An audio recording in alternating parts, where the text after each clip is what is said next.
RSR education में आप सभी का स्वागत है। आज हम देखने वाले हैं एमए इकोनॉमिक्स फोर्थ सेमेस्टर का second paper Indian economic policy and issue.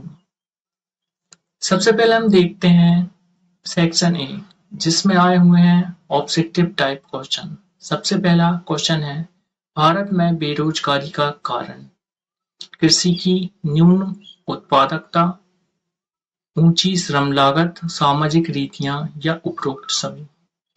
Second है नियोजन के उद्देश्य, उत्पादकता व रोजगार बढ़ाना, समयबद्ध विकास, संसाधनों का सदुपयोग, उपरोक्त सभी।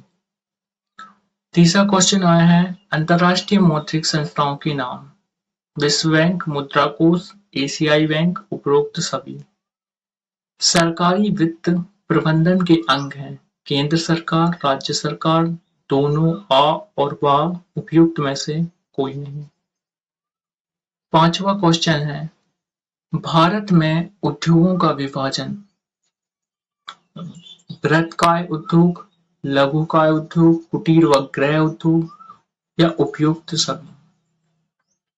अब हम देखते हैं पेपर का section B, short answer type questions. दूसरा क्वेश्चन आया इसमें, भारतीय निर्धनता जन्मजात है, समझाइए।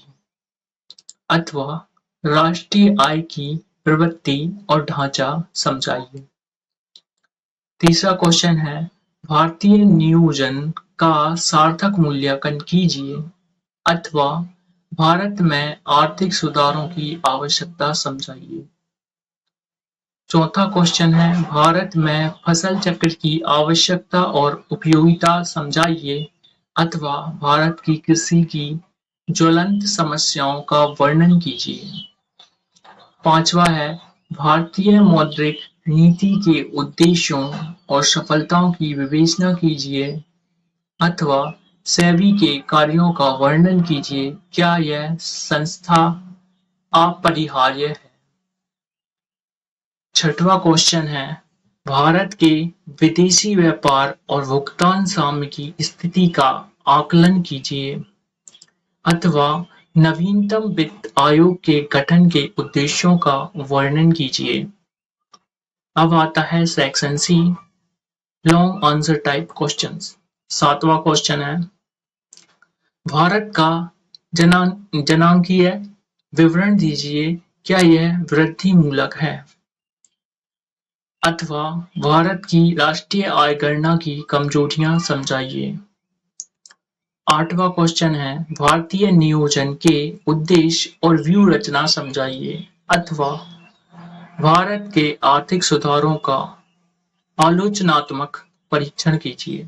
नौवां, लघु उद्योग परिभाषित कर उनकी विकास की नीति का खाका तैयार कीजिए अथवा भारतीय कृषि का भविष्य निराशाजनक है पर इसका उन्नयन आवश्यक है, समझाइए।